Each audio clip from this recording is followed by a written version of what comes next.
Take a football fan from Scandinavia, one from Ireland, and from Malaysia. You may ask what on earth they have in common. Here's a clue. A few thousand fans from Manchester who are all united in the same passion. Manchester United, the name that draws the fans from the four corners of the world. And here are some of the reasons why.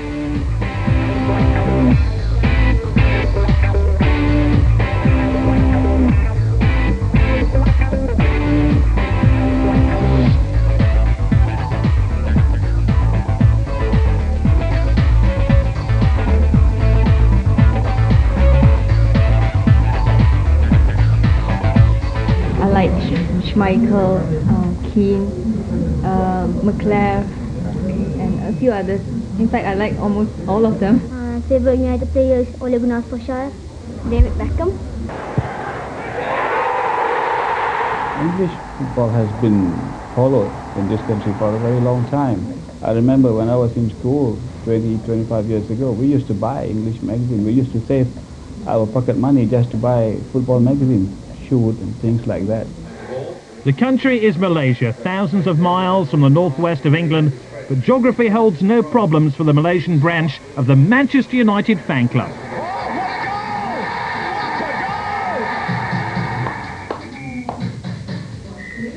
We have a place where all United supporters can come round to. Come round to means that win or lose, there's a place for them to fall back.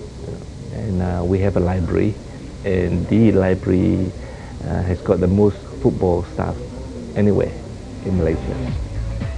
You may say that it's a home from home for Malaysians who share the same obsession, a place to come where they're not at their spiritual home, Old Trafford. A trip the Malaysians manage about once a year.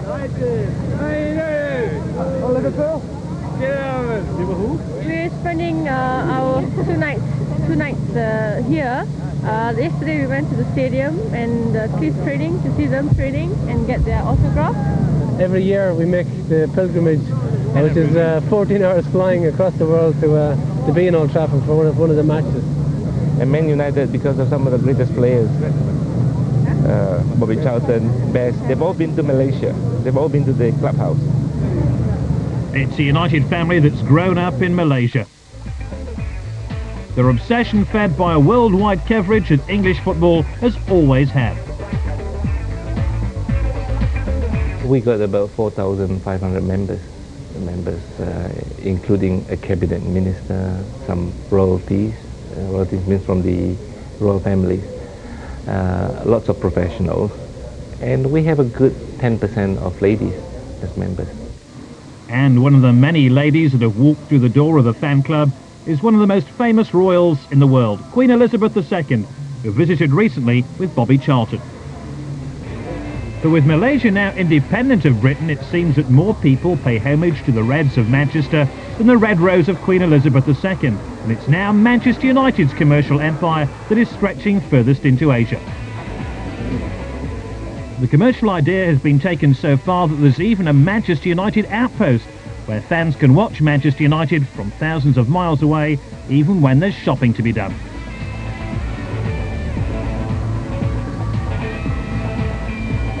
This is a fantastic idea because they have somewhere to go, to be at, while the mother shops and does the groceries in the supermarket and all that.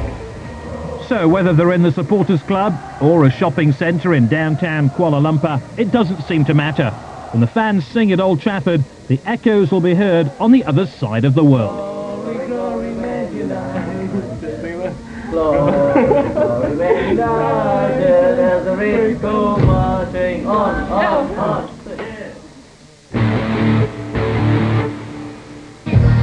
Ibrahim Bakayoko looks set to complete his move from French side Montpellier to English club Everton. The Ivory Coast striker will cost in the region of $7 million and looks set to make his debut against Merseyside rivals Liverpool.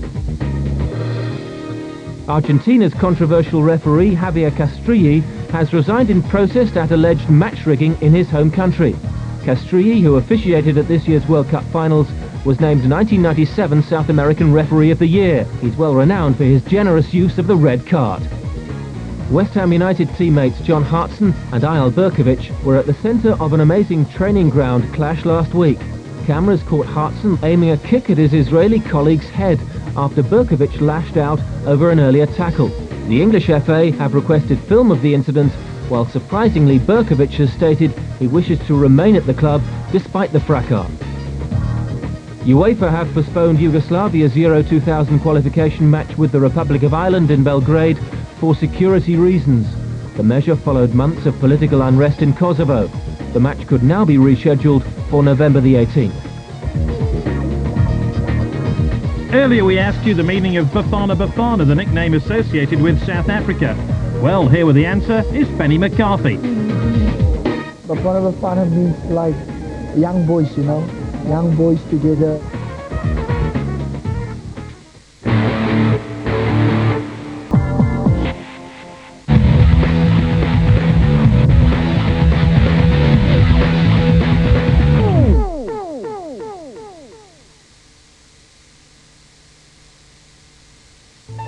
He was born Manuel Lapuente in El Distrito Federal, Mexico City in May of 1944. He grew up under the Marist priests who taught him to believe in all his goals, based in the Christian faith. Manuel was part of a family of 7, and they all had respect for each other. He now has a dream he's close to fulfilling. He wants to be in charge of all the Mexican national football teams from schoolboys to the national level. He wants to be the godfather of Mexican football. Manuel Lapuente recently returned from the World Cup a hero, having turned Mexico into a side capable of competing at the highest level. After the tournament, he was offered a new contract as national coach, which he's accepted, but he wants more.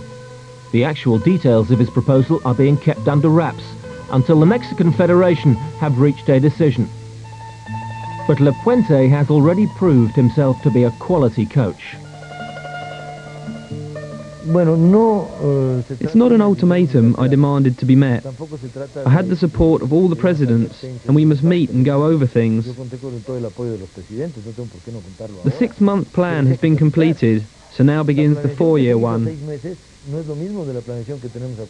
And it's something that we must sit down at a table and discuss a little. Lapuente's career as both a player and coach has been highly successful. His 10-year playing career spanned 4 different Mexican clubs. In 1967, he was the league's leading scorer with 20 goals for Necaxa. Unfortunately, he was also part of the Mexican national team that failed to qualify for the 1974 World Cup. In 1977, Lapuente began his managerial career as assistant coach of Puebla. Since then, he's enjoyed domestic success in Mexico, winning 4 league titles, 2 with Puebla and 2 with Necaxa, where he's regarded as a legend. He failed at his first attempt as national coach, lasting just 12 months, before stepping down after a clash with the federation. Being given a second chance to coach the national side, Lapuente was quick to express his new ideas. We want to go in with a wide range of dreams, and that's something I want all the players to have in mind. I want them to feel like kids again and dream high. The kids that don't dream won't have a place in heaven. We want them to feel like children, full of joy, enthusiasm, wishes that are wide and reachable. My goal is to teach them about confidence, the kind that they have to find deep within themselves. I hope to